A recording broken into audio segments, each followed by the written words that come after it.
Hey guys, welcome to Chronic Illness. This is just a quick video to show you my little chronic illness travel kit that I take with me when I go out. I keep it all in this little bag or pencil case, which makes it really easy to transfer between bags. It could even fit in your pocket. Well, if you've got big enough pockets. Maybe for the guys. Women's clothes are unacceptably lacking in the pocket department. By the way, how pretty is it? My sister bought this for me when we were at an art gallery looking at some of Monet's water lily paintings. So right off the bat, it's got a positive association for me. Not totally necessary, but it's nice when your stuff looks pretty. I even washed it for this video. It was pretty grubby. Anyway, let's have a look inside. First off, I have meds, of course. Got a container of No-Dose caffeine pills. Now, you really should not rely on caffeine if you can possibly help it, but these are just for emergencies. Then, of course, painkillers, more painkillers, whatever other meds I might need, more painkillers, more painkillers. Earplugs. I've got several kinds. I do have some regular foam ones, but since I got my loop earplugs, I mostly use those. I've got two kinds, one set that blocks out as much noise as possible, and one set that just blocks out some of the noise, which is good for when you still want to hear what's going on, say when you're talking to someone, but you want to bring the decibels down a bit. Now, temperature regulation can be a problem for a lot of spoonies. I've got this little fold-out fan that was a present from someone. I'll try to find it online and link it below if I can. It's very small and lightweight, but works well when you feel like you're overheating. Yeah, I'm gonna pop it out. Boop. Boop. It's fun. Boop. And I do feel like I'm overheating. I don't know if you can tell, it's so hot and humid in this room. Whoop. Oh, that's lovely.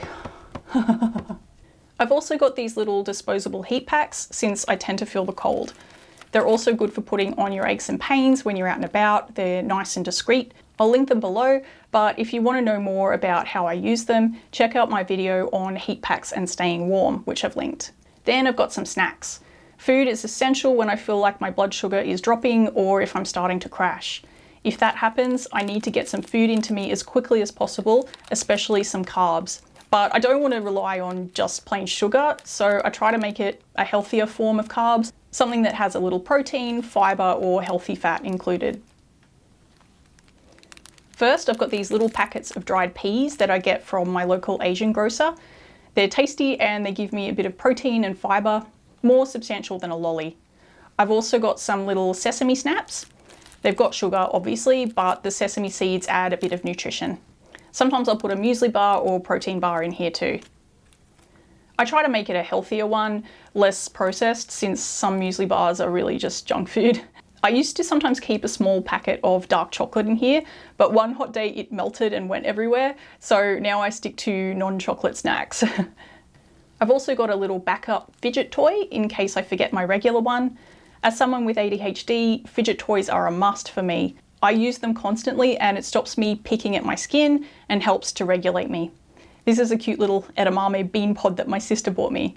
Then there's just some miscellaneous stuff, some tissues, band-aids, a pen, and some bobby pins. Not illness related, but just handy to have.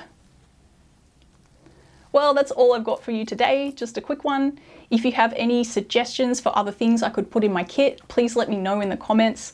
I'd love to hear what little bits and pieces you take with you to help you manage your illness when you're out and about. See you in the next one. Bye. Oh, I don't want to stop. I